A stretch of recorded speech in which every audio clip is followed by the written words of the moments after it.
Hello and welcome to the special Christmas edition of... They think it's all over. Right, with Gary and Rory today is a comedian who's finally announced he's leaving the flat he shares with Frank Skinner. Although there have been one or two arguments, apparently neither of them wants custody of Stato. It's David Baddiel. Welcome. David and Lee's guest is an Olympic silver medalist who can throw the javelin so far that when he wants to practice indoors, he has to use David Gower's front room. It's Steve Backley.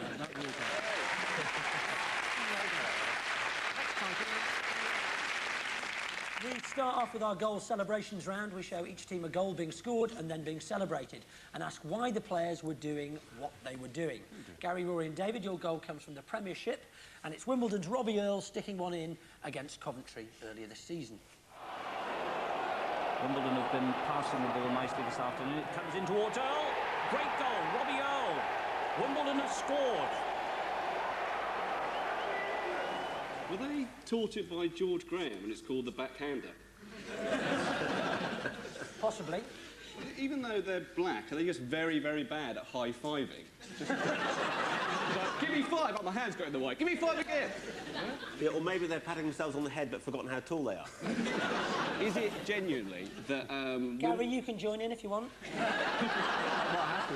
That Wimbledon were knocking a lot of balls over the bar at that time and Robbie Earle saying, I've got it under the bar? Is that what it is? I tell you what, I'm going to give you 3 points, although that isn't the answer. That's nice. I'm going to explain why, because that's very weird, because what happened was we got a number of differing answers from Wimbledon, and that was one of them. So I'm going to give you the points. But when we actually turned up at the club, the goal scorer, Robbie Earle, had a different explanation. This time last year, we had a club celebration. There was a function on. Dean Holsworth actually got his wallet out and bought a round of drinks, and so got a standing ovation from the boys. So, as things weren't going on, we decided to have another try at it when we scored a goal. So, Dean Holsworth, for once, generously offered to pay for a round of drinks. Mind you, Vinnie Jones was holding him upside down at the time. Wimbledon is, of course, the only club in Britain where it's cheaper to buy a round of drinks for the fans rather than the players. Incidentally, Gary, when we were at Wimbledon interviewing the players, of course you have a great friend there, and he sent a little message to you. Here's to you, Gaz. Happy Christmas, son. The reason he threw the orange juice at the cameraman is because he's outside with the glass at the moment. OK, David Lee and Steve, it's the magic of the cup for you as Grimsby Town take on the self-same Wimbledon. And here's Keith Alexander scoring for Grimsby. Cockerell to take the kick. Alexander, near post. Alexander! And behind that goal, a shoal of inflatable haddocks, a few bananas, some fried eggs, and overall, a feast of jubilation. I mean, they've all got the haddock there, right? And I reckon Man City, they'd have 5 loaves and just 2 fishes, because they need a miracle, don't they? I think they might have a particularly gay following. They're not haddocks, they're not bananas, they're inflatable willies.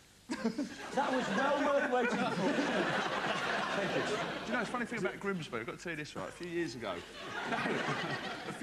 the Grimsby Tourist Board, they issued these scratch and sniff cards, right? The idea was that to say that this is what it's like in Grimsby, you scratched it and you had the smell of fish off of the card, right? And a load of other cities started to follow suit and did scratch and sniff cards. Except for Birmingham, they just told people to stick their fingers up their arse.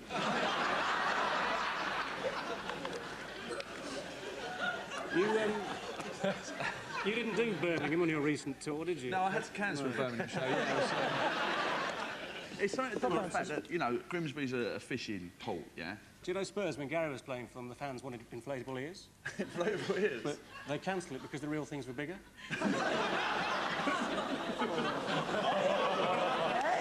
That break's done you a lot of good, Mr. Gower, hasn't it? David would have an inflatable boy, wouldn't he? Inflatable Manuel, yeah. I'll give you the 3 points because they got theirs on the junior. Well, basically, you just gave me 3 points for the wrong answer, so... Yeah. So you may as well, get 3 for the right answer, don't you? I wish you'd marked my O-levels. Yeah, like you took any.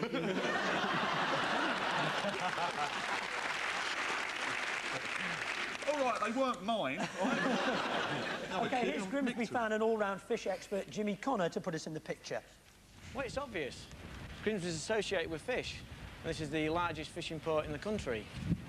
The mascot was known as Harry the Haddock, but he should have been known as Tommy the Trout. This is a haddock, and this is a trout.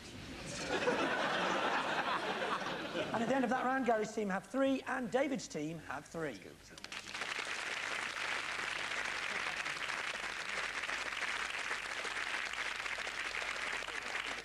Round 2 is our injury board. Each team picks a number from the board, revealing a sporting personality and an object. And what we want to know is how the object caused an injury to the person and put them out of action. David, Lee and Steve, you're first, if you'd like to pick a number. Mr. Gower, Mr. Gower. Oh, what now? I'm sorry, I just had enough.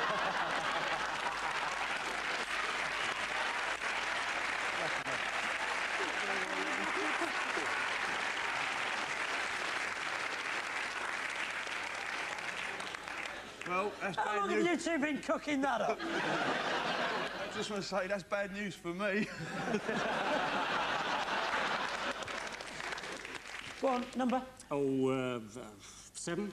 7, OK, let's have a look. Right. That's lovely. Yeah, that's boxer Steve McCarthy and a shoe. So how did some ladies' footwear injure one of Britain's finest light heavyweights? Was Frank Boff wearing the high heels? Did he get run over? Oh. This boxer in the street. Well, how does the shoe come into it? Well, it was in the lorry at the time. Did he get the shoe stuck in the ring? Sorry, that's a bit... Stephen Backley! Our Olympic hero! Doing a shoe in the ring joke? Javelin thrower put shoe up arse. I think what it is, right?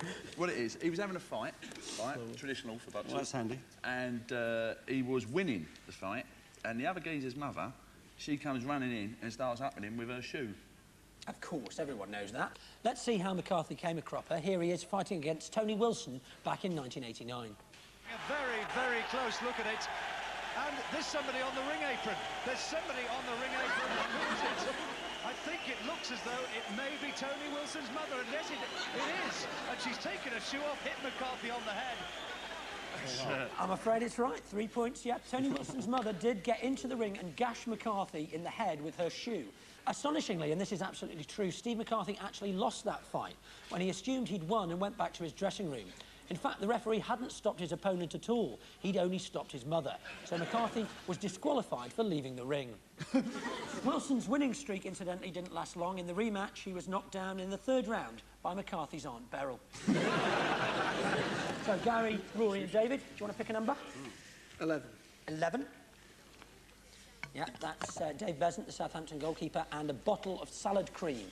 So how did the latter injure the former? Just, by the way, for your information, David, salad cream is what poor people have instead of mayonnaise. Any ideas?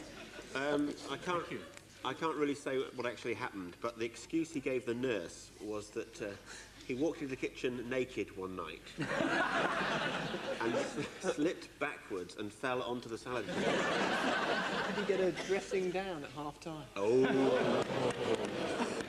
You are a comedy god! I bow to you! Yeah, I saw you, Lee, over there with your pen out. Got a dressing down. Wasn't in the stretching up for the salad cream in the cupboard and it fell on his foot or his... Well, it's 3 points to Gary. 3 points to Gary, yes, absolutely correct. Yeah. That's where he did it. Yeah, the answer, I know you'll find this hard to believe, is that Dave Besant, during his spell at Chelsea, dropped the bottle of salad cream on his foot and broke it. So at the end of that round, Gary's team have 6 and David's team have 6.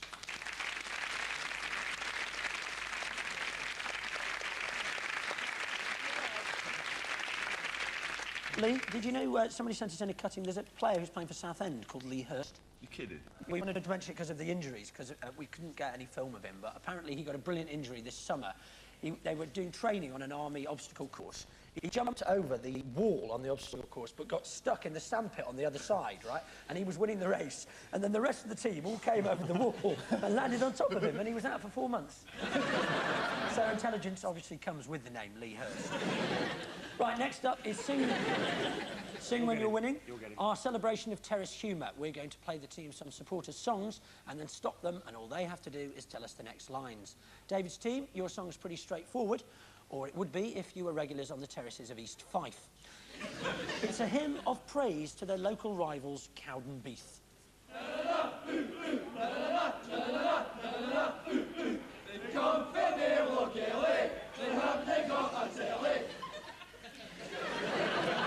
You can probably see why we aren't actually regulars at East Fife now. Yeah. It's because they speak without atrocious accent, isn't it, Mr. Gall? I was going to say, Steve, it's privilege having you on here. Thanks, mate. I'm a big Athletics fan. You know, It's a real privilege. I was wondering, you train, obviously, regularly to be as good as you are, yeah? You better take the piss at me, actually. Oh, no, feeling. What gave you that impression? No, the point I was going to make, Steve, is that when you're doing the javelin, obviously you're throwing the javelin loads, aren't you? All the time. Yeah, You're that's what I right-handed, do, aren't you? yeah. Right-handed. Yeah. So you spend hours and hours throwing it with the right hand, like that, just chucking. Do you ever get really bored and just think to yourself, I know what to do, I'll sit on my hands till it goes numb, and then it'll feel like somebody else is throwing it? It comes from near Loch Gelly. Oh, yeah. They come from near Loch Kelly, they haven't got a telly, they all stand outside Dixon's.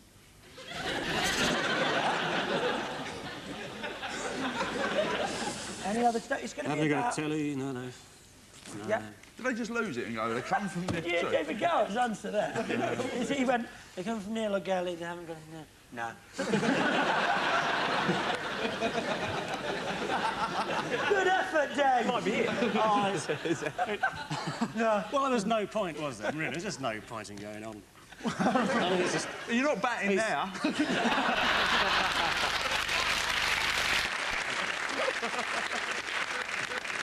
They're all pissed and smelly, the fans of Cowdenbeath.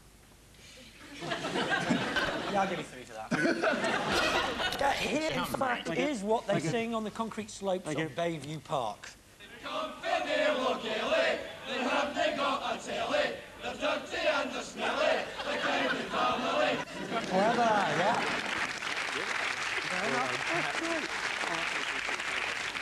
Cowdenbeath's blue shirts and skillful football earned them the nickname the Blue Brazils, as opposed to the Blue Brazilians, who are a bunch of cold, depressed men trying to get out of Middlesbrough. Gary's team now. North London's the venue for you. For your song, it features the vocal talents of Tottenham Hotspur, an old club of yours, and they're singing about their rivals. Geordie Graham's magic, he wears a magic hat. Dead easy, that one. It goes, Georgie Graham's magic, he wears a magic hat, which is why he won 2 titles, 2 League Cups, the FA Cup, European Cup Winners' Cup, which no Spurs manager, not even Derek Francis, could match that!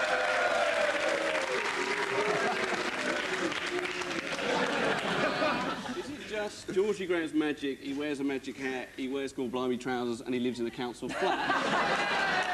At least that's what he tells the taxman. I wish it was that. Yeah, I wish it was that as well. Georgie Graham is magic, he wears a magic hat, he's never lost 6-1 to Bolton, like our old dreadful tat. George Graham's magic, he wears a magic hat, he hates exciting football and keeps his back 4 flat. Oh, very good. Georgie Graham's magic, he wears a magic hat, he gave some bloke an envelope and said, put the cash in that. Yeah, I'll give you 3 points for that. Yeah, that's pretty close. No. Yeah, let's hear them. Geordie Graham's magic, he wears a magic hat, and when he saw the agent's bug, he said, I'm having that. Can't argue with that, it's fair enough. So, at the end of that round, Gary's team have 9 and David's team have 9.